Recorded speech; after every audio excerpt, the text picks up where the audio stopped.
সৃষ্টি করেছেন। আদম আলাইহিস সালাম পৃথিবীতে অনেক আসার বহু আগে আল্লাহ তাআলা শয়তানকে সৃষ্টি করেছেন। তাহলে খারাপ জিনিসকে সৃষ্টি করার কারণ নাই। তো আরবিতে একটা বড় বাক্য আছে, ফিআলুল হাকিম লা ইয়াদুরু আন হিকমাত।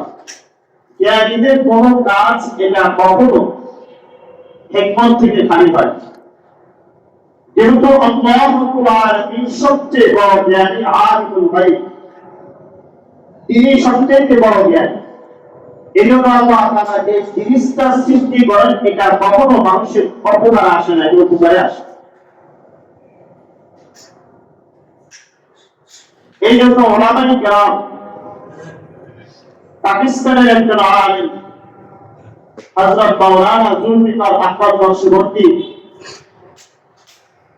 বারাকাল্লাহু ফি হায়াতি, ওনার কিতাবে বলছে ফুতুহাত জুলফিকার আহমদ নকশবন্দি 10 নম্বর খণ্ডে বলতে নিয়ে আসছেন যে আল্লাহ তাআলা শয়তানকে সৃষ্টি করেছেন এই জন্যই, যদি শয়তানকে সৃষ্টি না করা হতো, মন্দ জিনিসকে সৃষ্টি না করা হয়, তাহলে ভালো জিনিসের মূল্যায়ন।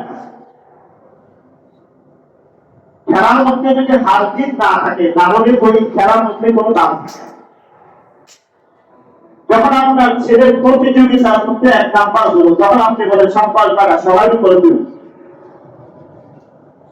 যখন আপনার সন্তান ক্লাসে সব স্টুডেন্টদেরকে পিছনে ফেলে 1 নাম্বার হয়, তখন আপনি তাকে বাঁচাবেন।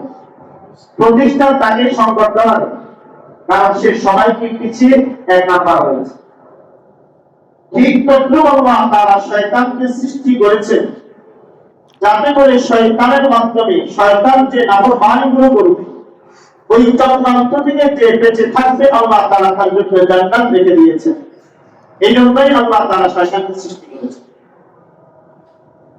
দ্বিতীয় নম্বর কারণ হলো, যদি আগুন না থাকে, রৌদ্রের তাপ না থাকে, তাহলে আমাদের যে গাছগাছালি, এই গাছগাছালিগুলো কখনো সজীবতা পাবে না, এগুলো সব সুন্দরভাবে বড় হবে।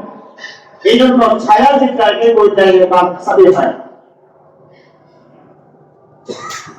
একটা কাঠ হলো গোমর নামক একটা কাঠ আছে, এই কাঠটা যখন আগুনে জ্বালানো হয়, তখন এখান থেকে সুগন্ধি বের হয়, আর ওটাকে আতর হিসেবে বিক্রি করা হয়। এই আতরগুলোকে বিভিন্ন নামে প্রসিদ্ধ, আমিরাল হোল, আমিরাল কুকুর, এরকম বিভিন্ন দেশের এই আগুনটা সবচেয়ে প্রসিদ্ধ। তো আগুন থাকার কারণে, আগুনে জ্বালানোর কারণে ওই আগুনটা, ওই সুগন্ধিটা দামি হয়। ঠিক তদ্রুপ রাত্রিবেলায় সূর্যের আলো থাকে না, তখন চন্দ্রের আলো থাকে। সূর্যের আলো একরকম, যদি আপনি মনে করেন সূর্যের আলোর প্রয়োজন নাই, তাহলে 2 দিন পরে দেখবেন আপনার ঘর সারাদিন দেয়ালগুলোর মধ্যে পানি ভরপুর হয়ে আছে। যে জামা কাপড়গুলো ধুতে দিয়ে রাখছেন, সারা রাতও যদি ফ্যান চালিয়ে রাখেন, একটা দুর্গন্ধ বের হয়। তাহলে রাত্র থাকার কারণে দিনের মূল্যায়ন হয়, আর দিন থাকার কারণে রাত্রের মূল্যায়ন হয়।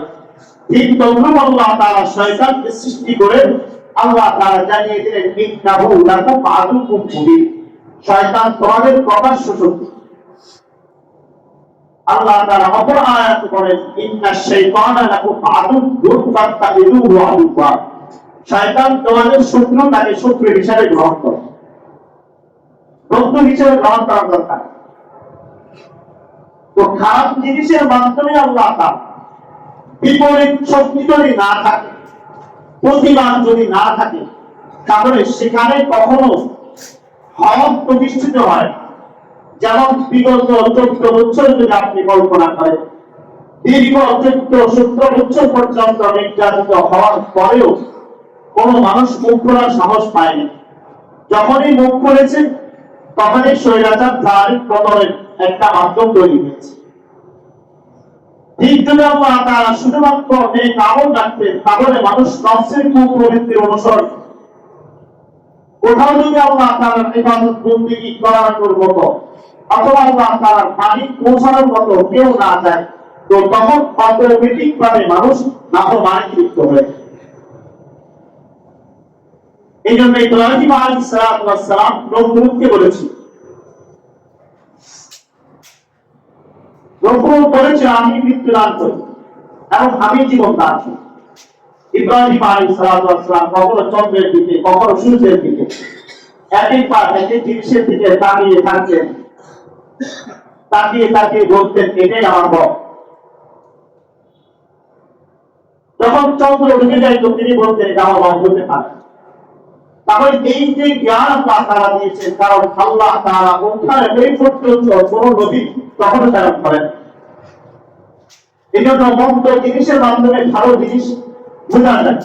শয়তানকে আল্লাহ তাআলা সৃষ্টি করেছেন যাতে মানুষের শয়তানের নাফরমানি থেকে বিরত থেকে আল্লাহ তাআলার ইবাদত করতে পারে। এই জন্যই আল্লাহ তাআলা শয়তানকে সৃষ্টি করেছেন।